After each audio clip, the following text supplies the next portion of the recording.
Pirms gada piemiņas akmens Afganistānā kritušajiem karavīriem tika uzstādīts Rēzeknē, bet šogad šāds piemineklis tika atklāts arī Ludzā. Lai arī piemiņas akmens izveidošana prasīja materiālus, līdzekļus un daudz dokumentu apstiprināšanu, tomēr tā uzstādīšana bija Ludzas iedzīvotāju pienākums.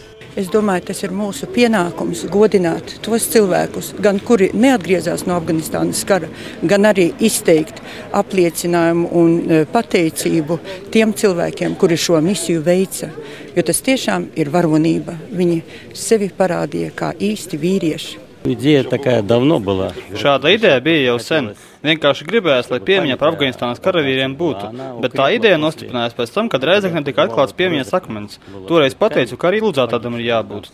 Emocijas pozitīvas. Sapratu, ka tas nav izdarīts velti, un cilvēki to apstiprina. Uz svinīgo pieminekļa atklāšanu bija ieradušies ne tikai Ludzas pašvaldības pārstāvji un iedzīvotāji, bet arī Rēzeknes pilsētas domes priekšsēdētājs un Krievijas konsuls Daugavpilī. Важно, что такие памятники у нас спустя 21 год, после того момента, когда войска были... Ir svarīgi, ka šādi pieminekļi pie mums 21 gadu pēc tā brīža, kad karaspēks tika izvests no Afganistānas, turpina parādīties, un ka karavīrus internacionālistus neaizmirst, viņiem tiek veltīta uzmanība. Un pareizi tika teiks, ka arī pašvaldībā jāvelta šiem cilvēkiem uzmanība.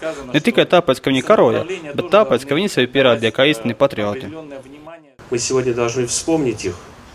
Само слово «памятник» от слова «память». Šodien mums ir jāpiemina viņus. Pats vārds piemineklis ir cēlies no vārda piemiņa. Mūsu atmiņā nav jābūt īsai. Mums jāpiemina visus tos puišus, kuri cīnījās ar godu.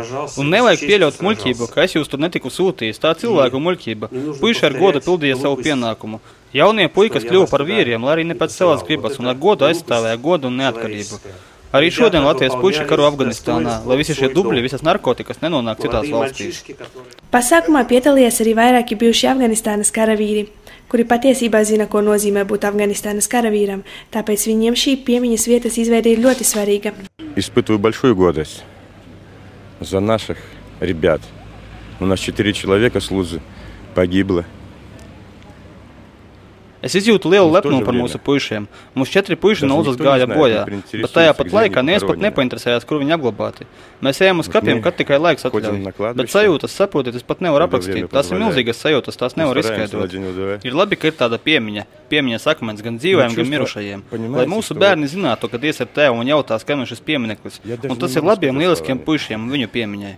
Jo vairāk būs tādi piemiņas akmeņi visā Latvijā, jo vairāk par mums atcerēsies cilvēki un šo lapus no vēstures nevarēs izdzēst. Afganistānas karavīru piemiņas vieta Ludzā ikvienam būs kā atgādinājums par karotājiem, kuri gan palika Afganistānas tūkstnešos, gan atgriezās mājās.